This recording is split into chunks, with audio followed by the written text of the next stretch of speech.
Hi there, guys. So it's been a while. So my last episode was like last year. I think it was in November. Yeah, and then these videos of mine that I make, which if you followed me already, you know that it happened randomly as well. With the help of my students like Louis and other students who told me to make random videos about anything, any topic, no? So, as you can see, I only do these types of video when I have the time, and of course, if there's a random thought that is in my mind. So, for today, tonight, so I think we'll catch up with the last topic that we had. I mean, with the last video, of course, yeah, I've explained why I made that poem, no? But I really had a friend, Manggod, that I had to talk to him because he was down, and I've shared my theory that I made, which is called the waiting shed theory, or the theory of the shed by the roadside, no? So I have shared inputs to him, and in a way it connected to the problem that he had, and then I was able to share some topics that I think this is a good point to tell other people po. So that's why I'm here talking about this random rant. So of course, it's me, Vin. It wouldn't be a random rant with Vin without me. So for those people who knew me, I'm just a random simple person. So I'm just trying to do these types of video not to gain traction or attention, but just to connect with people who connects to the things that I feel or experience as well. So let's start. You know, we had all those people in our lives, no? So as I pointed out in the last video that uh, at times there are people who will come and go in our lives, right? So uh, ang ako amagot is like, for some people, they believe that um when the people try to um tell you bitaw, like, I really hate my ex, I wish I never met him, or he was the worst person in my life. I mean, it's valid, you know lalo na pag those people have um made something bad, for example in your relationship, di ba? But did you ever thought of, like, what would have happened in your life if they didn't come, di ba? If they didn't come and you know brought the storm in your life at that very moment, di ba? Would your life been better, or would it turn out for the worst, di ba? So for me, I mean, I really believe that each people that we encounter in our life has brought something with them, even if it's good or bad. So let's dive into that, okay?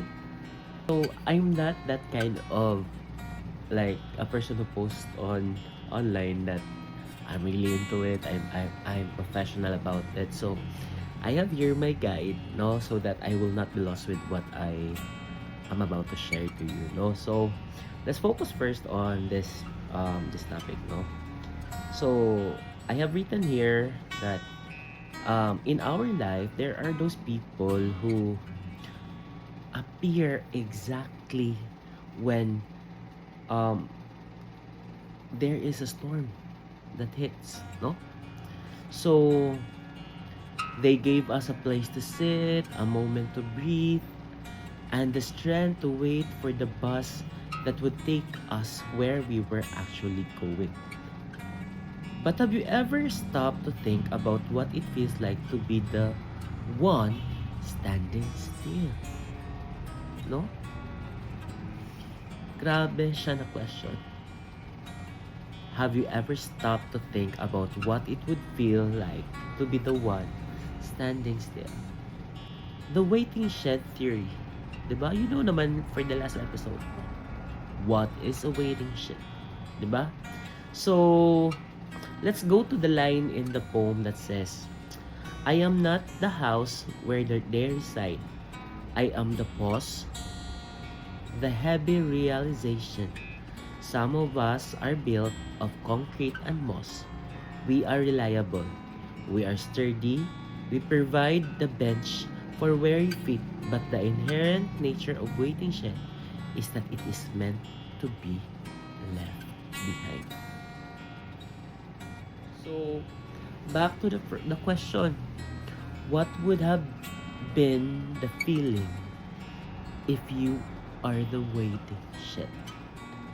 If you are the person who always gets left behind. Kasi, in life, yun nga, people come and go. May darating and we thought they would stay. But yun nga, you are just a waiting shed. Why would you expect them to stay for good? If the main reason or for your being there is because you are a waiting shed. So, if we look at it, the theory of the waiting shed is like, it challenges our view about heartbreak. Pwede din siya about friendship, no? About temporary friendships, about heartbreaks that you thought would have lingered, and I mean, you thought it was forever. So, let's set a scene. For example, imagine you aren't the destination. You aren't the home someone is moving into. Instead, you are the waiting shed. Diba? Kay most of us kasi, syempre, in our life, we wanted that the person that we meet will be the last, di ba? Sino ba naman yung ayaw na yung taong na-meet niya ngayon will be the last person that he will be with, di ba? I mean, in terms of relationships, in terms of friendship, I mean, that's the end goal. But let's set the image as if we are the waiting shed. So, imagine na hindi tayo yung home na gustong uwian. In fact, imagine a waiting shed, di ba? It's a concrete stone, shelter, mostly on the highways. Okay lang kung nasa city, marami kayo doon eh. Maraming waiting shed doon. Pero think of a provincial waiting shed. Alam mo, yung mga, di ba minsan yung mga waiting shed ay sila rin yung mga bus stop. So, isa kang bus stop sa probinsya. Ganun, no? So, ganun natin isa-set yung parang mood natin, no? There's a passage there that says, I guard them from the rain, the heat, the stench of all the chaos on the busy street. Parang, yun yung core eh. Yun yung core ng theory. Ano yun? I guard them from the rain, the heat, the stench of all the chaos of the busy street. The stench. Imagine mo din yung nasa yung mga waiting shed na nasa city, di ba? Halos on and off yung mga tao. Tapos minsan naiiyan pa yun pag walang alam mo yung parang mabaho ang waiting shed na halos ayaw mga upuan yung di ba? So, siya, parang kumbaga, kung ipuput natin yung sarili natin as a waiting shed, sometimes we meet people when they are in the storm. Imagine nun mo, umuulan, bagyo, lalo na sa atin sa Philippines, always bumabagyo, di ba? So, maybe they just went through a breakup, a career crisis, or they're just lost. We provide them the bench. Upuan. Yung simpleng upuan. Diba? For them to rest their weary feet. Imagine that. Think of it. Lagay mo yung sarili mo. You are a waiting shed. And then here comes a person fresh from the breakup. Maybe they had a career crisis. Or they're just lost and didn't know what to do. And then here you are, a waiting shed offers a bench, a place of mundane solitude. Kumbaga, pwedeng upuan at mag-isip-isip, magmuni-muni hanggang sa dumating yung time na you're ready to go. So, but here's the kicker though, no? Here's the kicker. The waiting shed isn't a failure because people live it. Diba? Imaginein mo. We're not talking as if the waiting shed is a failure. Kasi kung if we go back to my first statement, diba? I said, you are not a home that someone wants to stay for good. But if you put yourself in a different perspective, the waiting shed actually is not a failure. Why? Because they have, or because they were able to live, no? Nakuha nyo ba? The waiting shed is not a failure because people wants to leave it or because people didn't stay. Diba most of the time, tayo tinitignan natin, it's really a failure. The breakup was really a failure because he left. And we ended things. But no. Actually, if you put yourself as the waiting shed in another perspective, you were a success. Bakit success? Because they were able to live. Because you are a waiting shed. And you offered the opportunity to help people. You welcome them without any, kumbaga, you didn't ask for it. Or hindi ka naman humingi ng kung ano man. Basta you just offered a shelter. And then that person used that shelter to do whatever is right for him to cope with whatever storm that he has on that time. And then by the time that he was okay, then he could finally leave the shelter, which is the waiting shed. I don't know if you agree with me or if you actually agree with that thought that I said now, no? Because if they were able to live, no, probably because you provided, no, a shelter, and they eventually felt that you've done your job after they have sat there for a long period of time thinking about, for example, career crisis or heartbreak. Then after they breathe and thanks for your bench, they can finally go on to another bus and probably resolve all their issues, no? But here's the catch. What's the non-negotiable about it? The hardest part of it all is the departure. So, if we go back to the line, let me grab my phone. The hardest part of the poem is the line where they do not settle here. They cannot stay. Did you get it? No? I mean, alam mo naman, di ba? You are a waiting shed. So, if you at first thought that, yeah, I'm opening up myself for people, and then you had this mindset that you wanted to work, but as much as possible, all you can do is work hard for it. But eventually, if things doesn't work, then it's time to let go. Because you're just a waiting shed.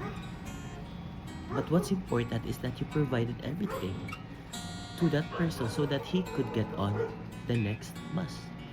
So that's the non-negotiable about it, diba? You have to really, really accept the fact that people come and go, no?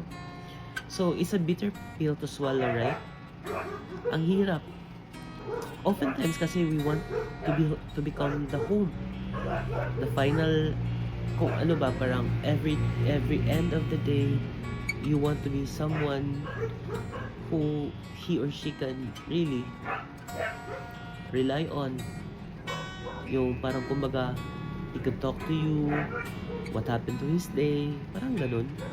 But, yun nga, maybe for a moment, maybe for a short period of time, maybe months, weeks, years, even, di ba? So, I don't know. I have one friend who I helped with during the breakup, no? And I used this theory to him because he was so hung up with the guy that he couldn't think clearly to a point where he's even self-sabotaging, no? He's doing things that is not healthy anymore. So, when I talked about this theory, thankfully, he came to his senses. Napaisip din siya, no? So, grabe talaga yung theory na to. I didn't expect that I am so proud of this poem that I wrote, no? I mean, of course, AI aided this to be polished, no? But the core of it all was mine, no? So, in the theory, the theory suggests that some people are fundamentally incapable of staying because their distant dreams, no, are elsewhere. Actually, I wrote this poem because siguro my past relationship na I consider very, very serious, no? So, this is my first time to actually share about it, no? So, I will not share in detail, but siguro mga ano. So, I had this boyfriend that we were okay naman talaga. We were dating for ano ba yun? Basta.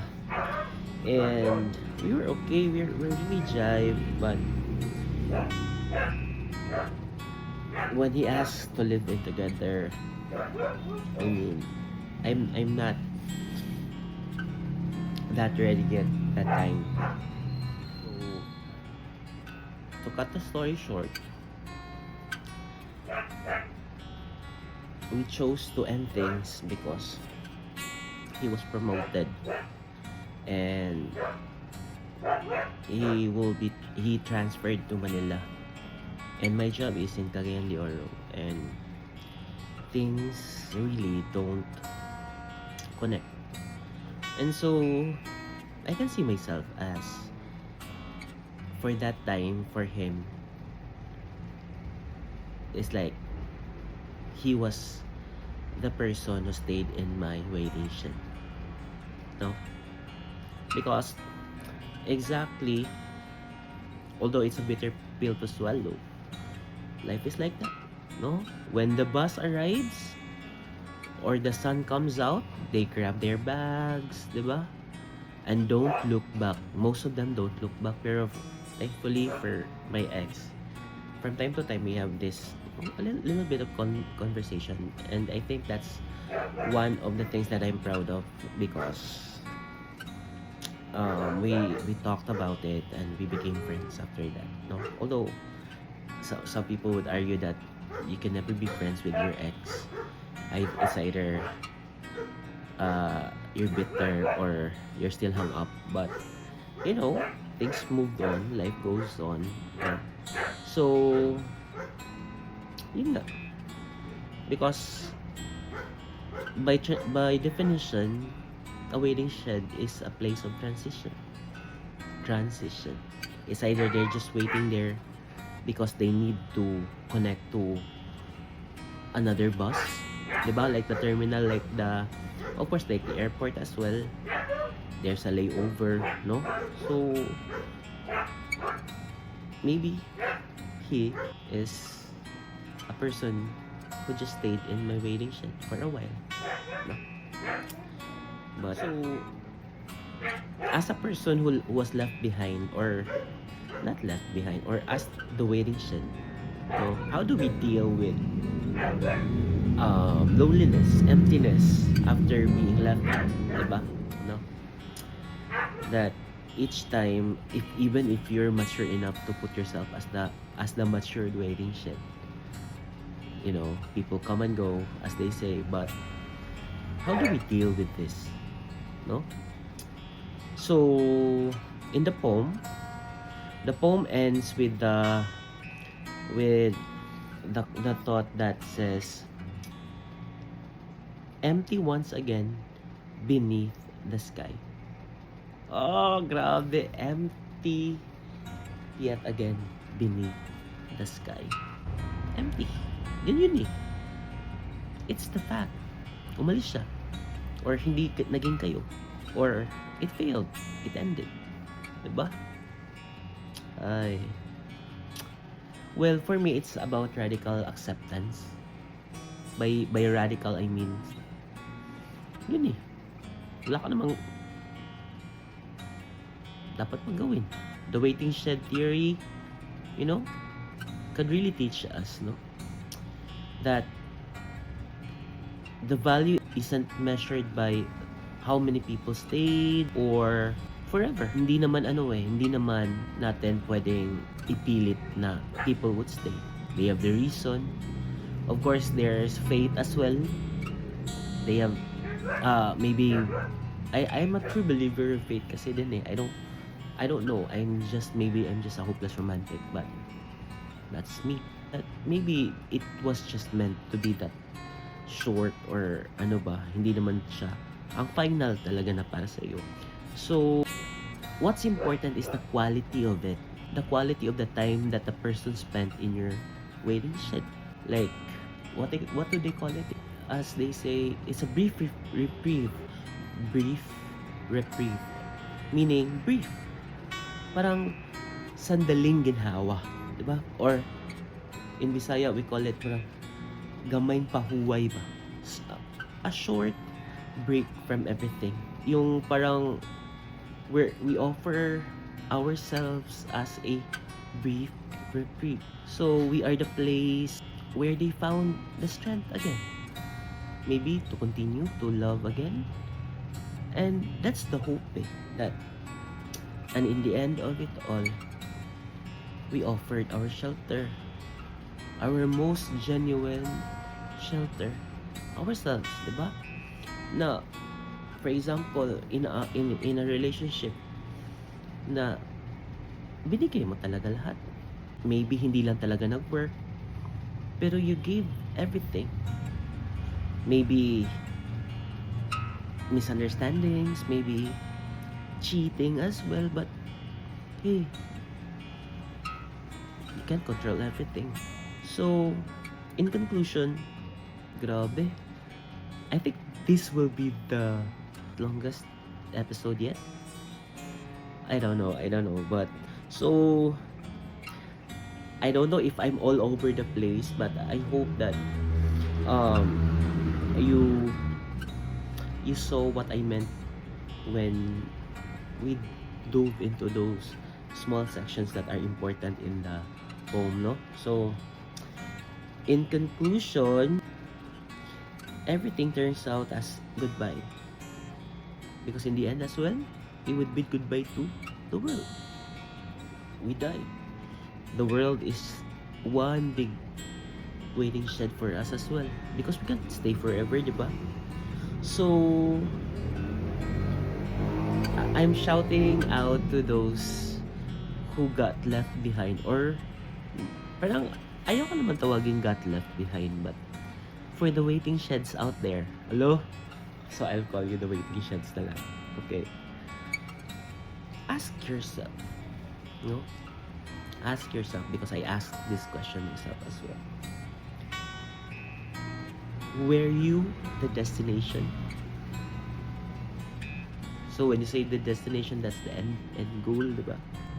Or were you the shelter that they needed to survive the night, maybe? Or to survive even life? It takes a specific kind of person to really stay grounded while everyone else is chasing different kinds of dreams. And yes, even in relationships, although we are partners, we love each other, but we have different dreams for ourselves, for our family. And sometimes those things clash and becomes a point of misunderstanding. But, you know, ang main point ko talaga dito is, as a person, we consider ourselves a waiting ship. But alam ko naman, may magko-question dyan. How about if, in the first place, you consider yourself a home? Well, yun na yung point eh. At that specific relationship, consider yourself as the waiting shed because it didn't push through.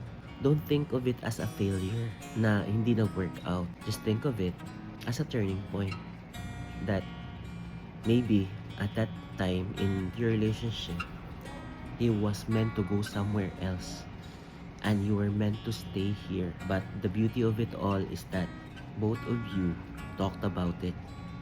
Both of you accepted the fact that you can no longer be with each other. And that's the time that you, the waiting ship, should also think that maybe I need to reconstruct myself so that next time someone else comes along, he wouldn't think of me as a waiting ship, but instead, he would want to move in finally because he wants me to be his home. Oh, grabe. I really hope that this topic resonates. I know not all can relate to it, but hey, maybe someone out there can relate. So I hope, I really hope. By the way, I will be posting in the description the full excerpt of the what you call this, the poem, no, so that any one of you would want to read about the poem. I think you'd really love the poem, no? I really think so. So once again, I may be all over the place. Sorry, I'm not really an expert, and I'm trying my best really to engage and just talk. You know, think of me of just your random guy who can talk randomly in this random. So once again, thank you for listening to this long rant. No, once again, this has been Vin, and this is your random rants. Goodbye, everyone.